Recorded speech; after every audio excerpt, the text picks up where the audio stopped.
I'm hoping to see some proficient early game combined with Nema maybe picking up today's games. Obviously, CJ had been on a bit of a downswing. They did win their last set of games. It was against a certain team that would go unnamed, so maybe best to brush past that. DFM is going to be a big contention point for them because, as you mentioned, CJ kind of need to win this game. If they win today's game and they win their game on Friday, and Burnley Core lose both their games, then they can take 4th place, which is pretty important for them.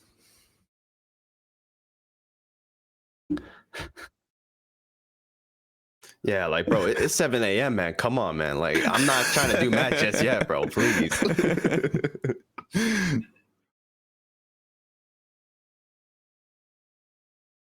Yeah.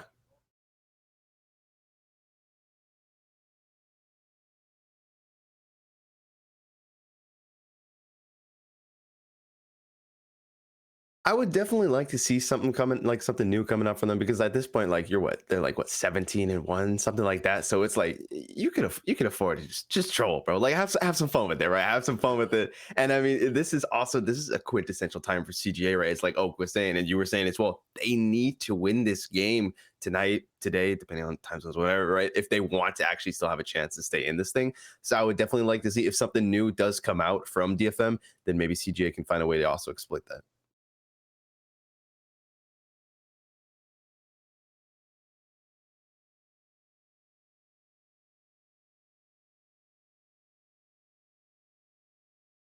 Hmm.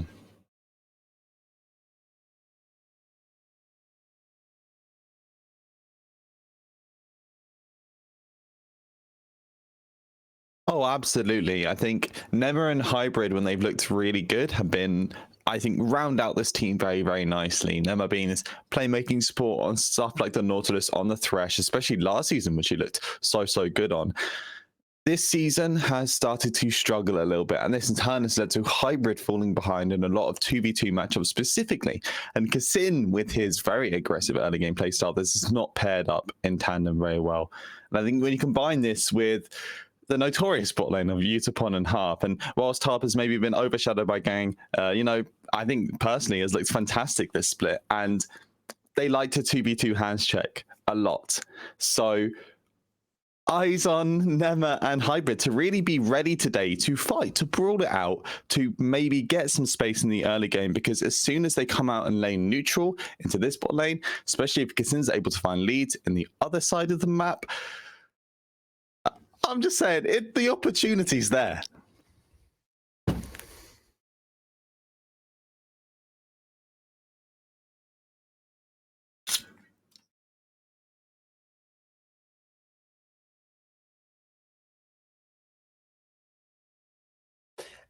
I honestly would love to see some Volibear coming out from him, because I feel like, especially this time around, since he's going up against a jungler like Steel, who we have also just talked about has just immaculate pathing, right? He's everywhere but nowhere, right? He's everywhere where he needs to be. He's always helping out his team, and I want to see Kassin be like the enabler basically for his team, right? Volibear would be a great pick, and a lot of mid synergy with that as well, and then get something going, because they're definitely, CJ this time around, need to find some kind of an early game lead if they want to be able to take DFM out tonight.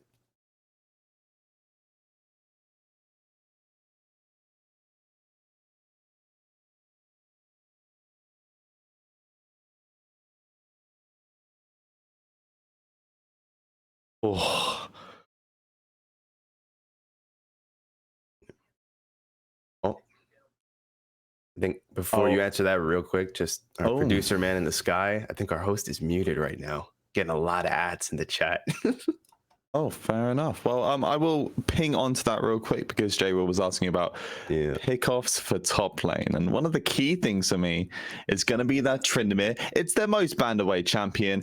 Every champion, Ebby pulls bans pretty consistently in drafts, but that Tryndamere has been the priority. And I think he said in an interview recently, they get on Tryndamere, they win. And that really rounds it out for this player who's had such a dominant performances split on a wide variety of champions. I think the rest of DFM's pool as well hasn't really been touched yet. Seal is finally playing more than 2 champions, which is nice to see. But Ebby has been happy to play whatever gets him a good MU, whatever scales well with the team, and it seems to be working very, very well. Yeah, hopefully my mic is back on. Obviously, chat has to kind of confirm whether that is true or not. You guys can still hear me though, so that's what is important. And I guess you guys can just relay the questions if necessary. The last one I feel like we got to really touch on in terms of like big champion pools, kind of big peaks, is obviously the ADCs. Very similar champion pools. Obviously, Jinx Philios has been pretty strong just in general. I want to get the take from both of you, so Echo and then Oak. Do you feel like it's going to be a problem for either ADCs? Do you think maybe the pools changing is going to favor either of these?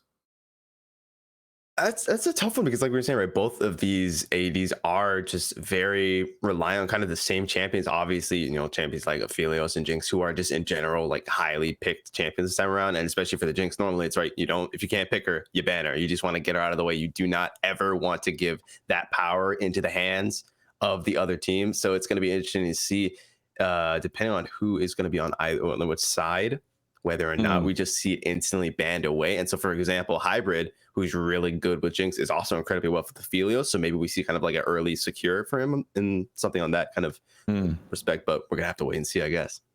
Yeah, I think that's a really good tangent. And it is this kind of handshake meta at the moment where both ADs are kind of giving over the other side. Now with 12.5B, we're seeing a little bit of a shake up, especially some maybe... I don't know if I agree with the Xayah priority or the Kai'Sa coming in as first pick, but I think you can definitely see why people are leaning towards those. Their flexibility and draft as well. Specifically, this new Xayah build with that lethality curve is so strong coming into mid game. You can see why ADs are starting to pick it up, and very quickly we've been on point to go, okay, which ADs are really eager to rotate into these newer picks.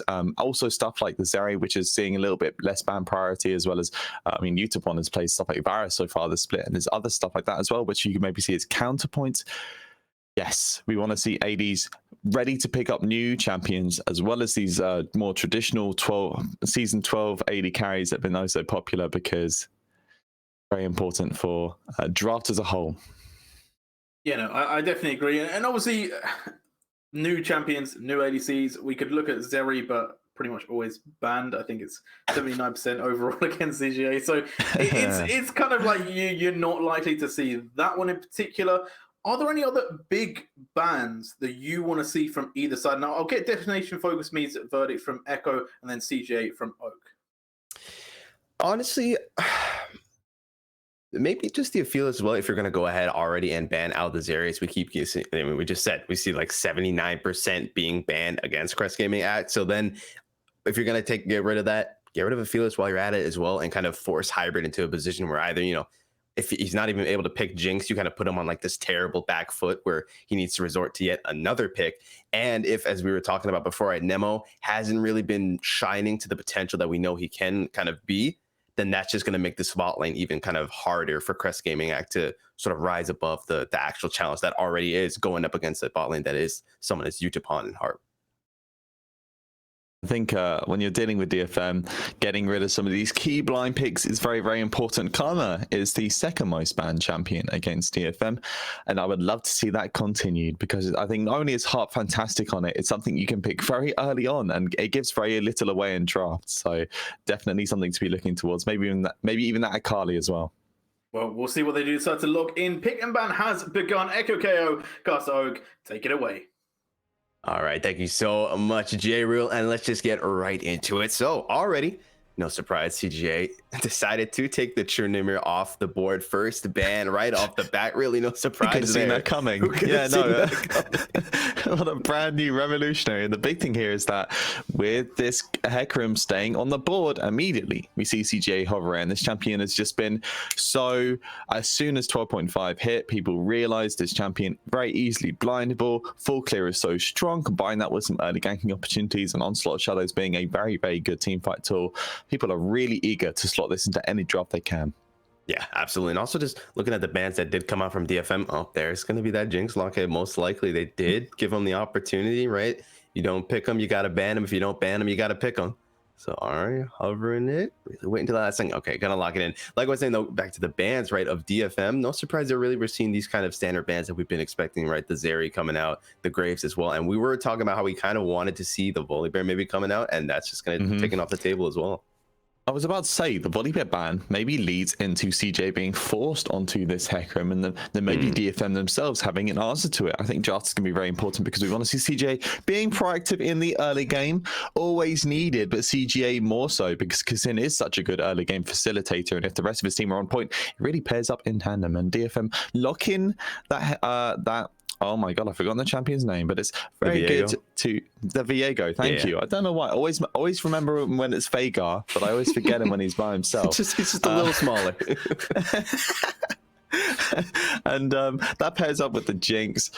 I am unsure how this comes into draft this early. I'm surprised to see it locked in, especially when you can find, I was about to mention it, the Xayah, which very eager for some teams to pick this up early on in draft now that penetration build so strong in lane, scales so well into mid game, and then when you pair that into as well the Jinx, which you can punish, and then it's very scary for this Viego to navigate some of these ganks. Yeah, absolutely. And I was already just looking at just these two picks in itself from DFM, right? These are very kind of like hard hitting, engage kind of picks, right? And so with the Xayah as well, can kind of peel for herself with her ultimate, get herself out of these sticky situations. If Steel gets a bit too close to Kasin, you can always use the ult to get out. Same if Ebby tries to get on top of him. And with Yaharong hovering this Twisted Fate, it's just more incentive to have that ability to kind of, gain a little more distance between you and the rest of the side of DFM.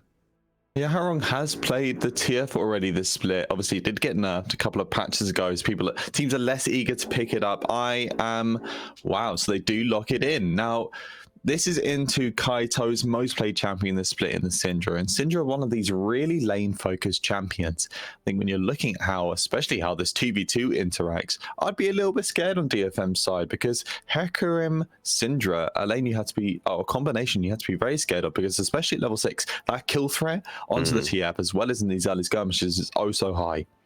Yeah, absolutely. I mean, Nap just presses R and he just controls where you walk, and Kaito just gonna press R and you're gone. You just get deleted. He's got the R delete button, so definitely gonna have to be a bit cautious here as we see the next couple of bans coming out. Though opting to take the Camille off the board here from the side of the CGA, is that surprising at all to you?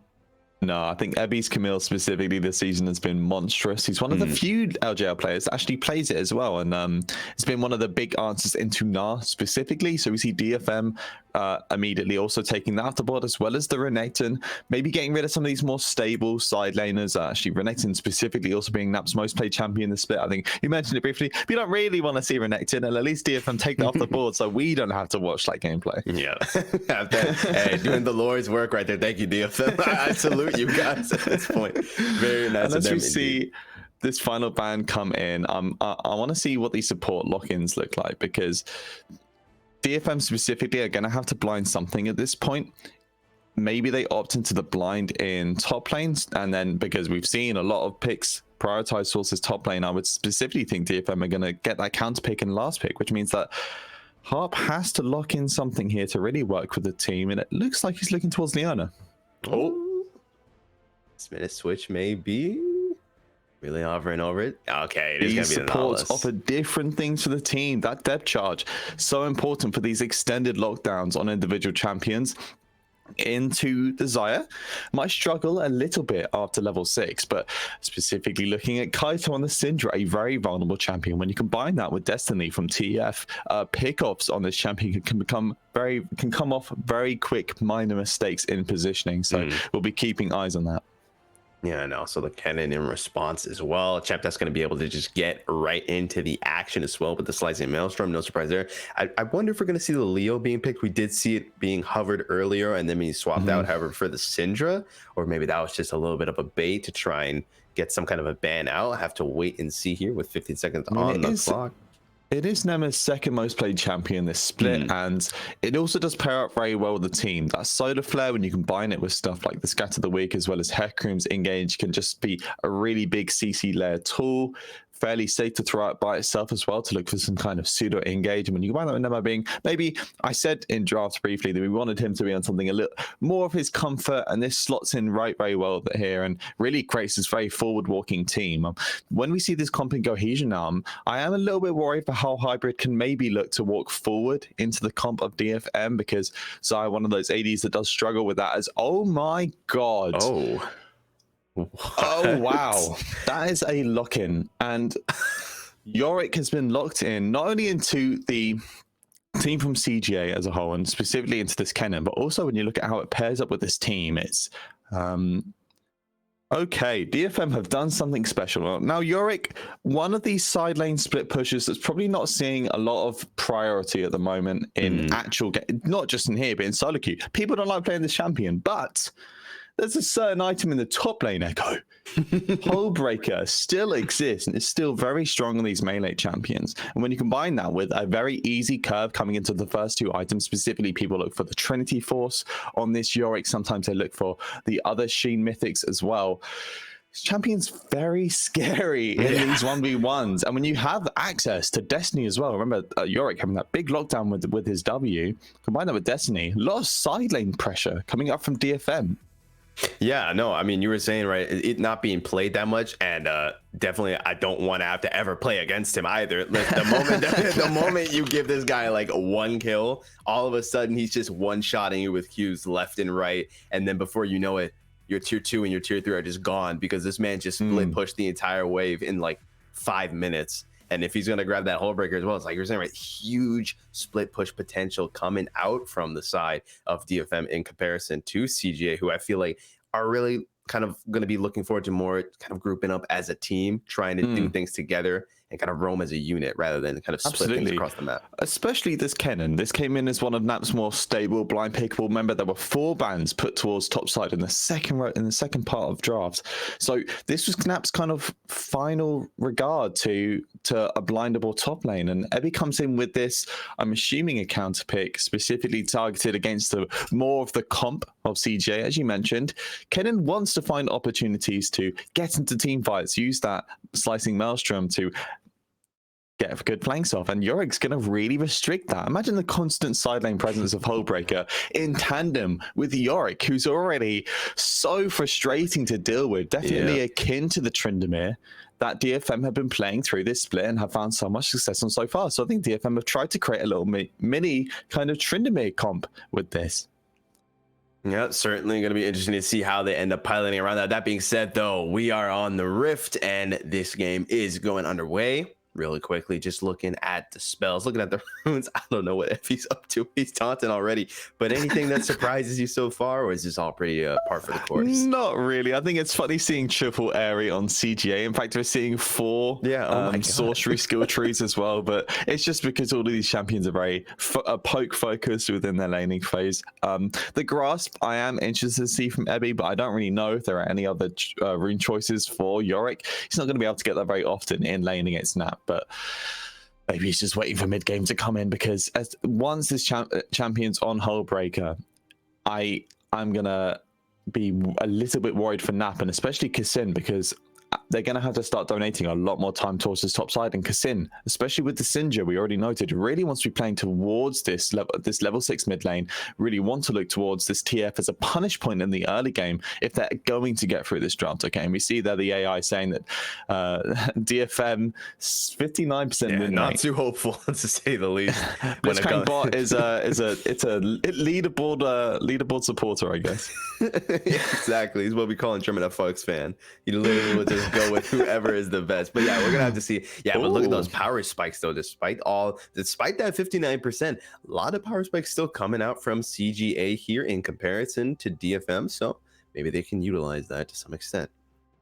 I just found out that the last time Yorick was picked up in the LJL was in spring 2020, and it was picked 1 by Sengoku from Appamen. And so yeah, definitely not a priority in the LJL. It's been a hot minute, couple of years.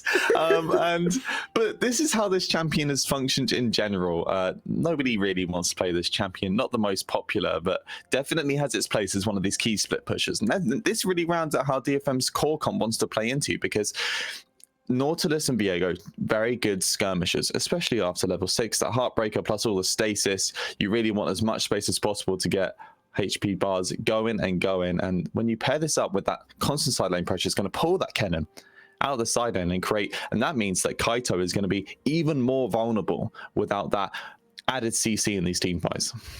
Yeah, straight up. I feel like I'm just learning more and more the more I listen to you, man. Oh, that was a close one. Dark Procession almost locking down Nap, but able to just barely dash out of that You know one. his spell names? Yeah, dude. Come on. I king.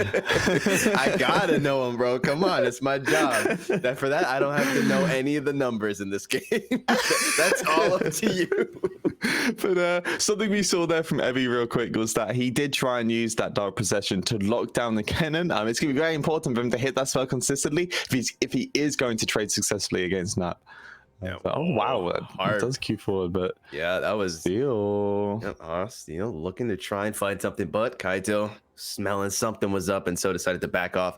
Kasin, meanwhile, I'm not sure this is the move to make, but they might just send it. They're gonna go ahead and just send everything they got onto Evie here, doing a whole lot of damage. The stun does come out, just needs a little bit more. Too much healing though coming out from Evie with the last rites, and so that grasp keeping this man alive. He is grasping onto life, dare I say, and he will survive that engagement. And one thing with this Yorick is that a lot of sustain below half HP. Every time he Qs, he's going to get a little bit of HP back when he's last hitting those creeps. So Ebby definitely comfortable so long as he has mana to stay in this lane for just a little bit longer. Make sure it's stabilized before he goes to that reset and probably pops the TB back in, as it looks like his wave is going to be slow pushing back into Nap. And I think Nap's currently deciding whether he wants to TP himself or not, and he chooses not to. So a little bit advantage to Nap, even though that dive doesn't work out in the favor of CGA.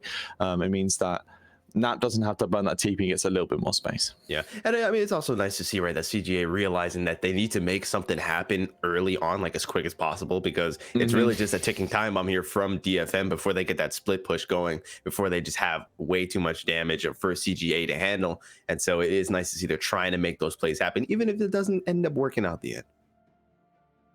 First Drake spawned now, Ocean Drake, which is a fantastic early game Drake. So we're going to be keeping eyes on who's going to be looking towards that. Now, CJ specifically had that bot lane resetting right on that timer. So DFM now, especially with their jungler, looks like he's going to be pathing towards the bot side. I think there's going to be a little bit of a skirmish in around a minute or so with this Drake on spawn, especially now that Yaharong and Kaito are so close to level 6.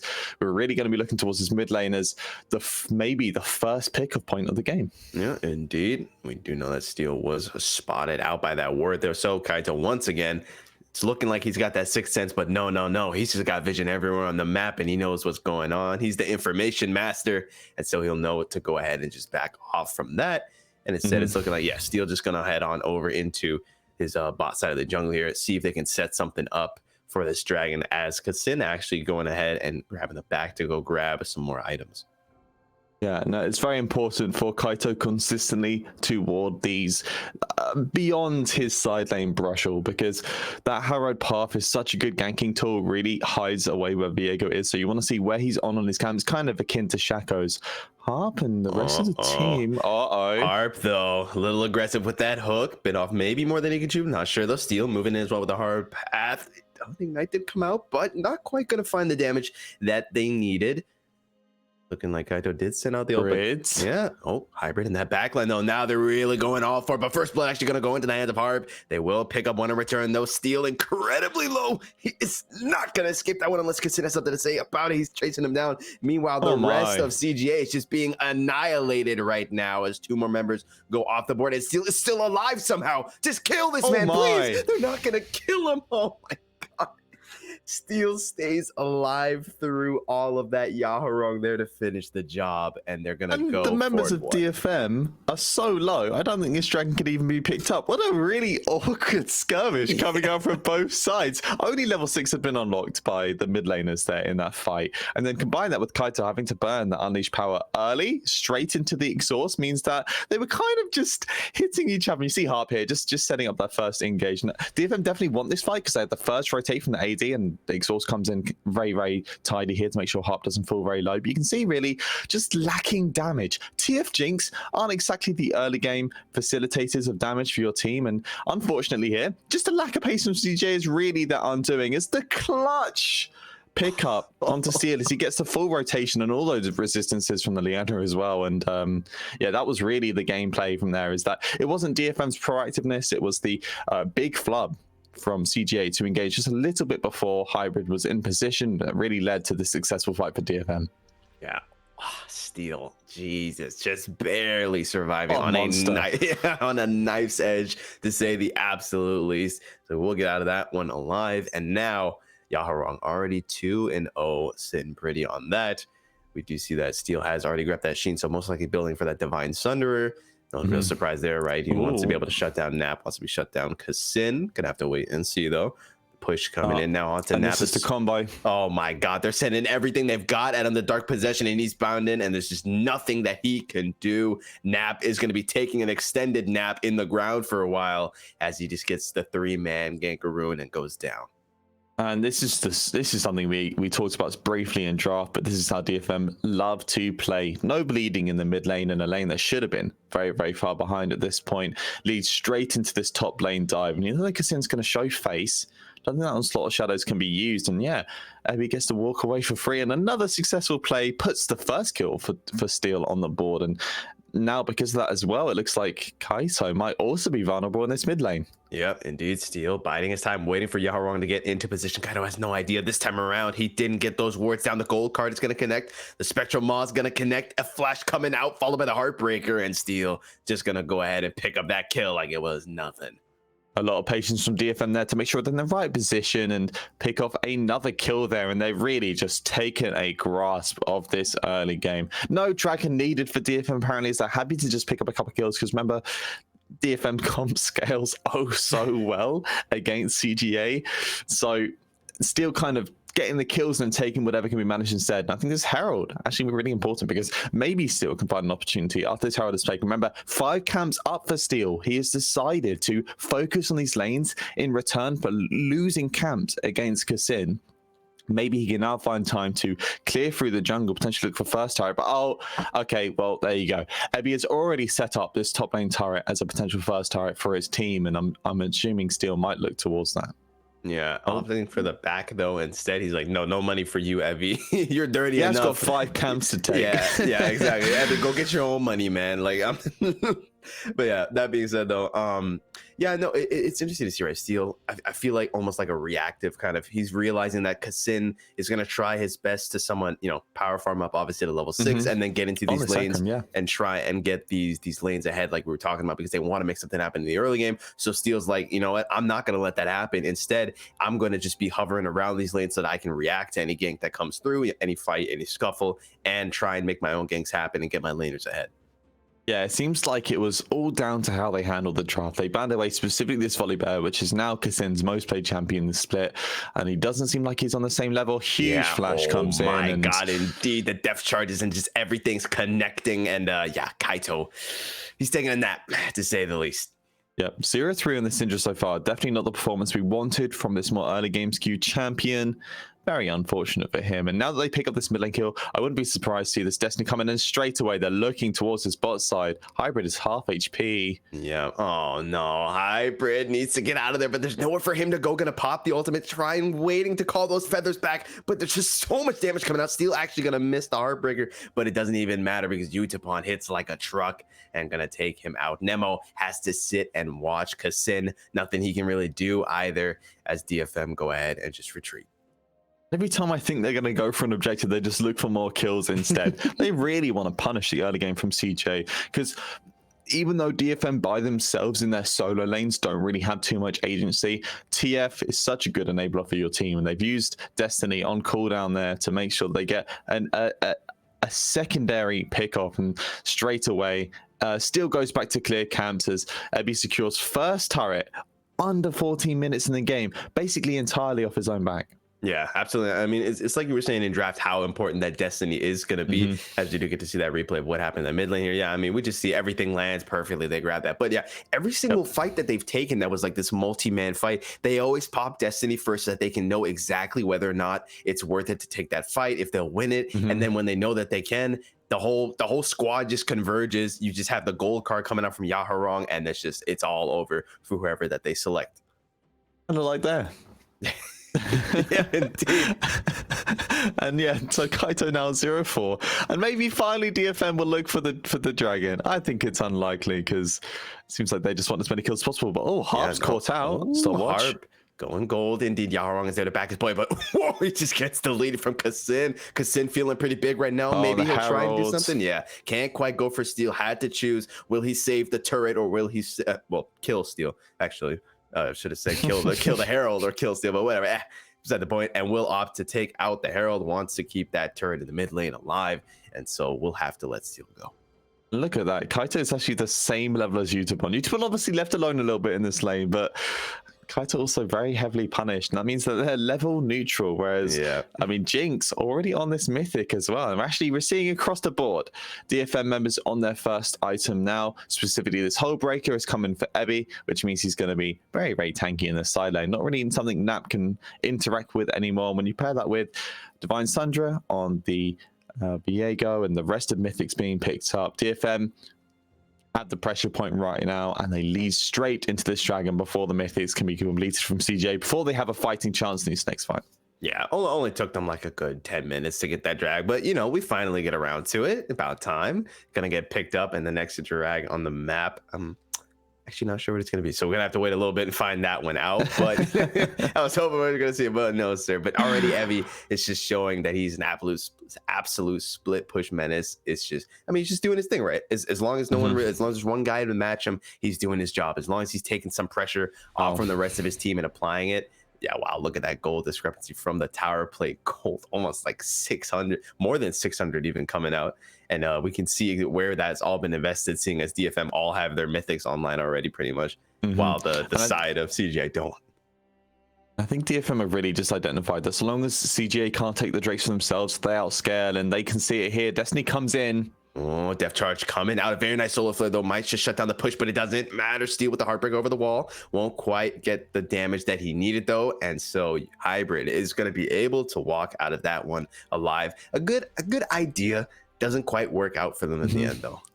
Yeah, and this does give CGA a little bit of space now, as they only burned the Solar Flare. Unleashed Power and Onslaught of Shadows still available. Maybe they can look for an individual pick, as they can do. And in return, Utapon picking up the second turret in this bot side as well. And this means that after this turret's taken, only that mid lane tier 1's going to be picked up. I'm assuming some lane rotations are going to come in. They're going to chuck Utapon in that mid lane, and then combine that with all the pressure this team has at the moment. I wouldn't be surprised to see this mid lane tier 1 turret fall very shortly as well. Big things for me is Kaito. I want to see him get on this Ludens, because as soon as that's picked up, suddenly these members of DFM look a little bit more vulnerable. And you know, we've been seeing how on point Harp has been with his rotates, how well he's pairing up with Steel.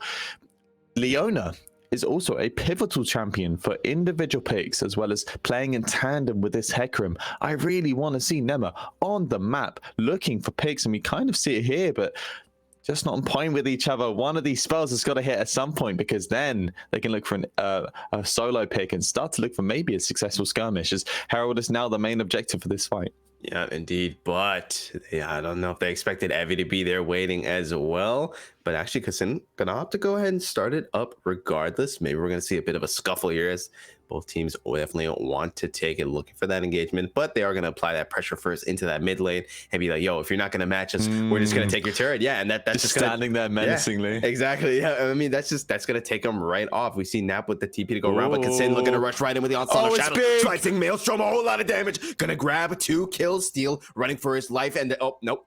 Power Unleashed. Actually, they're not going to grab Utapon. He needs to definitely be careful. It's just barely going to get out of that one alive. And so overall, Utapon and Steel barely escaping with their lives. The Super Mega Death Rider, it's still going to get blocked out by Hybrid. But overall, that's the kind of engage that we've been wanting to see from CGA. Yeah, and it wasn't off the back of Nema or Kasin, it was off of Nap. And Nap actually has had some fantastic Kennen performances this split so far, and is continuing it here. Now, this TP, I think, is really, really smart. I think, it's such a short distance. What's the thing? Well, CJ are hedging in DFM to play towards his bot side. Nap comes in with the flash slicing Maelstrom and absolutely slaughtering a very, very fair DFM member. Remember, some of the members of CGA are yet to hit their mythic point. This is how impactful this fight was for CGA. Not only do they pick this up, they also pick up the mid lane tier 1 too, and this gives so much space for Nema and Kasin to maybe get a little bit of a grasp on the vision as well. As you've seen right now, at least the vision is very much red side leaning, but with this mid lane tier 1 being unlocked, especially with Syndra being level 9 and the Ludens finally being picked up, a lot of wave power on this champion. Maybe they can use use that through this mid lane specifically to start expanding some of the vision, play for vision pockets, which they can't play so well with. Yeah, absolutely, Mary. That's exactly what they're going to need because they do have these kind of bursty champions as well, right? Kaito, if you can just set him up in like just some random bush and just have someone run into them without them noticing, all of a sudden they're in the gray screen. They're asking them what the hell just happened. And they're just going to see a lonely Kaito walk out of the bush like, bye-bye. Like, I just did that, you know? And so, yeah, overall, they need to get their vision on point. And have a look at that gold graph real quick. You can see that top side very, very skewed, as well as the AD carry. DFM spent a lot of time trying to get not only Utapon and solo XP, but also these individual kills, and it's played up really well there. You can see that both the top side and the AD carrier DFM are very much gold leading, and it means 2 items on the board for both the top laner and the AD carry. And the big thing is, obviously, these mythics have been picked up by CGA now, but they're still an item behind, which means fighting for this Drake is so hard. Now that successful fight on CGA does put a little bit of a wrench in the works for DFM, because now they can't just freely push in this mid wave. They know that Nap actually does have potential to rotate, and now suddenly they're thinking, well, what else can we look towards? Well, there's Drake, but you stagger that Drake by 10 minutes. So your first soul is going to be around that 35-minute mark. What else can they look for here? Yeah, opting to go ahead, drop down the Rift Herald. Now, once again, they're leaving them with the choice, right? But actually, they're going to choose to just take out Steel and the Rift Herald. While that will lose that tier 1, but at the end of the day, it's a sacrifice you're going to have to make. They will also lose Nemo, though. Gets hit by the death charges, and Utapon just doing a bit too much damage than they expected. Also, the Shadows doing their best to try and get on top of Utapon here, but the Destiny does get popped. The gold card follows. They're doing a whole lot of damage. Not quite going to find that kill on Kassin, though. Just barely going to get out of that one alive. That reset would have been huge for Utapon, but Kassin will be able to walk away this time around. 1 for 1, but the mid lane tier 1 being picked up by DFM as well as this dragon means they're still in the lead, Echo, at least for now. Yeah, and it does, but even through this, they're showing holes in their hole here. There's some minor missteps from DFM, a little bit of over eagerness to make proactive plays, which has led to individual members being picked up. I think the big thing there was that they had to burn 2 ultimates just to pick off Steel, and it's really showing in that item lead as to why they may have to do that. And then in tangent with that, Nemo was caught out there. And we get to see it here. And Steel, Harp specifically, is trying to play for a potential flank point. And this really disrupts DFM's whole core point, because Utapon and Yaharon can't walk up when a potential Nap or Kassin could be dashing forward. And it means that Harp too late on the rotation. And once they do pick up the kill in the return, that's really what led to that 1 kill there. Yeah, overall, definitely still need to be careful. Your DFM definitely realizing that, you know, this isn't a one and done game just yet. You know, they definitely need to be careful. They got to play their cards right. If they do not, they might just be facing a CGA that's going to hurt. And we already see actually Steel picking up that Hex Stringer as well against the likes of Kaito and against the likes of Nap, right? That's going to be absolutely essential just because of how easily they can blow them up. And I mean, I'd be doing that too after that slicing maelstrom engage that came out from that.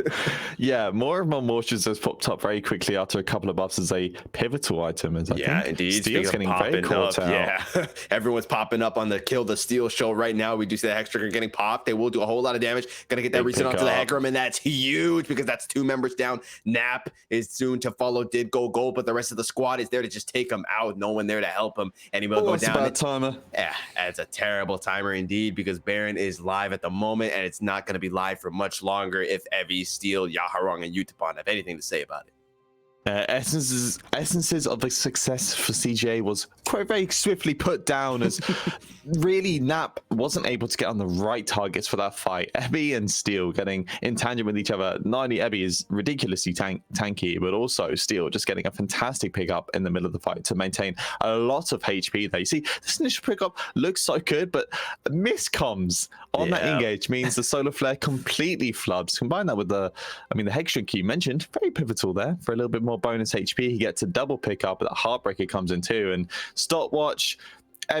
Steel gets the pickup on the soul, and Ebby is never going to be somebody you're going to be picking off. Means that Nap's ultimate doesn't really do too much overall. 3 kills. They get the Baron too, and it's so scary to play into Baron with a Jinx on the board. That amount of range, especially with this rapid fire combined with Nautilus at any point throwing down a depth charge and that super massive death rocket in tandem, is so scary, even as high for you to be playing towards, because you want to hold that ulti for a key engage, but these potential pickups from DFM are actually mostly ranged.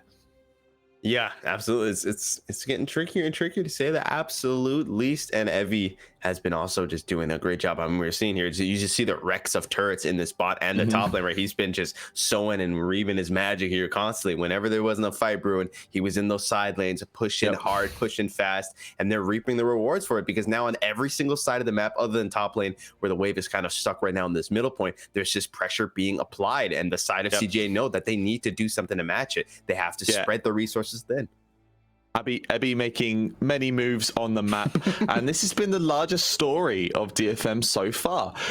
They get early game leads where they shouldn't, and then they come into mid game, they look absolutely monstrous. Now the tools of CJ being burned right now, they try and find the counter engage. Yeah, they gotta leave Hartford dead at this point. Yep, you just gotta, it's just a sacrifice. You gotta let him go, you know. Sometimes he's too far gone.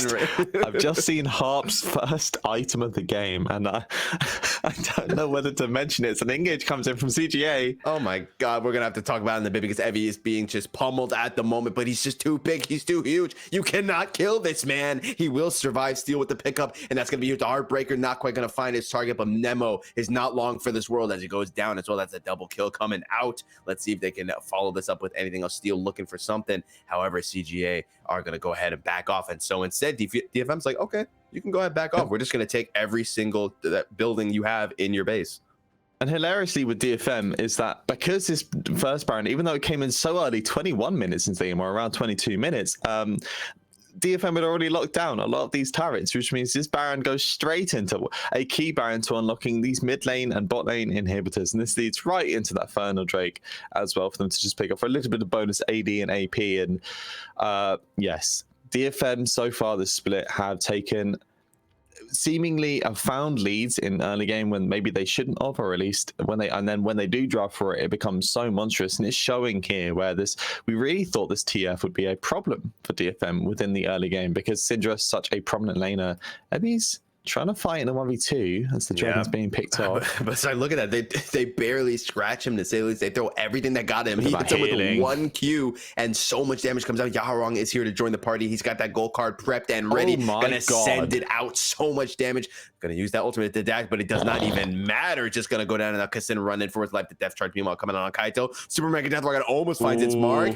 The Heartbreaker just to seal the deal. Harp trying to find something, can't quite find anything. Gonna go gold once again. He's thinking it's Lucky Stars that he does have that quick blade, but Steel picking up so many kills, and there's that jinx we were talking about. This is why if you don't pick her, you ban her, and if you don't ban her, you pick her, because that range is absolute insanity, and so is the winning spree that DFM has been on. They're chasing Kassin out of his own base at this point. Yeah, he's like, yeah, it is what it is. He's gonna accept it. And with that, ladies and gentlemen, DFM take yet another dominant victory. And yeah, exactly. DFM continue their long heralded win streak within the league, and we came into this not sure if CGA were able to take in. It kind of showed within the early game there that they drafted so heavy. I mean, Kaito on a signature champion in this Syndra completely picked apart by not only the rotations from Heart, but also Yaharong on the TF handling his wave state, as well as his positioning within this early game also well. And it really did spell doom for CGA, as the rest of these lanes were set up to lose after that 10-15 minute mark. And well played from DFM. Yeah, absolutely. Evie just being an absolute split push menace, right? He was just in these side lanes, but I'll hold that off for until we get to the death. So we'll throw it to a quick break, and then when we're back, we'll go ahead and get Jay Real's thoughts on that match. Stick around.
Hello and welcome back, and we've now got Echo as well. I don't know why your camera just disappeared, but we are all here and we are ready to go through this game, which to be fair is an unfortunate for CGA. You know, I feel like this this does end their chance of getting fourth.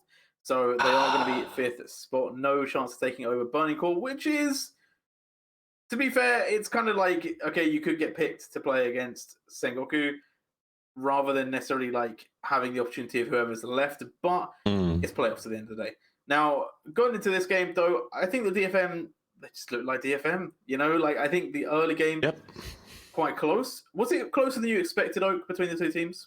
Yeah, I think DFM were playing on knife's edge that game. That specifically, I know what you're alluding to. It's that skirmish in the bot side where I want to say there were some good plays from DFM, specifically getting that AD on the first rotate, as well as combined with a really clutch exhaust onto the Sinja with that unleashed power. Those were really the play-winning fights for it. But everything else was kind of like, wow, they got away with that, huh? Steel got away with that, huh? And that really led into a monstrous early game from DFM, and what a comp we wouldn't expect it from. That specifically, that Syndra being completely picked apart of meant that even though CGA had some good plays in mid game, not having that Syndra spike in the early really hurt them. Yeah, I think Echo, you even said it at that fight. You were just like, how is he getting away with it? Like, someone just killed Steel. Like, it was literally that moment. It was like, how are you still alive? Like, why are you not dead yet, bro? Like, but he really made it work. And obviously, it's DFM. You know, they do DFM things. CGA, though, I feel like started to turn it around. You know, Echo, do you not agree? In that mid game, it felt like they were actually going to come into life. And I was a bit like, whoa, is CGA going to sneak this one away? Yeah, no, it's good that you mentioned Slice as well, because I feel like Nap slicing Maelstrom Ultimate, right? That was huge. That fight really made it look like CGA was going to start turning things around. Things were starting to look good for him, and then kind of started getting picked apart by the seam once again. Evie, the split push king, bro, he was just in the side lane doing the Lord's work, taking out these turrets, grabbing that gold for his team. And then at the end of the day, it was just a bit too much for CGA to handle. The Lord's work being done by DFM. You mentioned it in the pick and ban, banning Renekton as well. That too. Huge. And talking about split push, obviously there aren't many champions that do it better than Yorick. Historical relevance has been told to me. So the last time it was played was by Apperman, who is no longer in the league. And it was apparently a really random pick as well. Like, it wasn't like in the meta at the moment. It was just kind of left field, and he absolutely smurfed on it. So obviously for Evie kind of going into this situation, it did feel kind of similar. I don't know if it was as dominant as maybe that one, but it was still pretty good as a performance from Yorick. Do you feel like this potentially brings Yorick into the LJL, or do you think it's just a one-off? Oh God, I hope not. I think this champion holds, actually, surprisingly, a lot of play. It's kind of like fiddlesticks in that regard, whereas we don't see a lot of play on it in general, but it's actually quite a good champion. And specifically with this Hull Breaker, which is obviously such a dominant item at the moment after nerfs, people aren't playing with it as much. I still think it's amazing. Yes. This champion definitely has play. It's whether or not people are eager to lock it in for specifically that split pushing style of comp, and especially with some of the TP changes, the top lane is a little bit more of an island now. There's definitely more play for it. I just don't think teams are going to opt in, especially when there is stuff like the Tryndamere that obviously banned against DFM very heavily, but other teams not so much. And then alongside with stuff like the Fiora as well, which maybe doesn't go for the rush, but will be building a Hull Breaker at some point and performs a very similar role. Indeed, and obviously DFM, although CJ put up a fight, DFM were able to close it out. They kept themselves steady. They had really good macro across the board. I feel like they really used objectives to their advantage. And Echo, do you feel like DFM are just kind of too difficult to beat? Do you feel like there's what's kind of their weakness right now? Because it feels like they kind of win at all stages of the game regardless of that's kind of the issue, right? I think it's like a lot of times though, especially in this early game, they were just kind of, it was knife's edge gameplay, right? I feel like there was an alternate universe where Steel did not escape half of those fights and like he died after all. And so I feel like in this game in particular, it's very easy to just kind of feel like, you know, DFM, they're just unbeatable in every stage of the game. But I also don't want to call it luck, but there were definitely a lot of moments that swayed in Steel's favor, to say the least, where he was kind of able to come out alive in that one. So I definitely feel like early game, CJ had the right idea, especially when we saw the Hecarim moving up into the top lane like 4 minutes in. They tried to get that dive going, try to get that kill on Evie. Doesn't quite work out, but that was the kind of mindset that we liked seeing from CJ. They realized they need to get something done in that early game. Overall, it doesn't quite work out for them, but they definitely had the right idea. And I think early game is really when you can stick it to DFM. Yeah, it is going to be a big win there for DFM. And it closes out CJ's chance of taking over Burning Core, which is going to be the next team coming up versus my favorite type of birds, the Hawks. We'll be getting back to that game after a short break.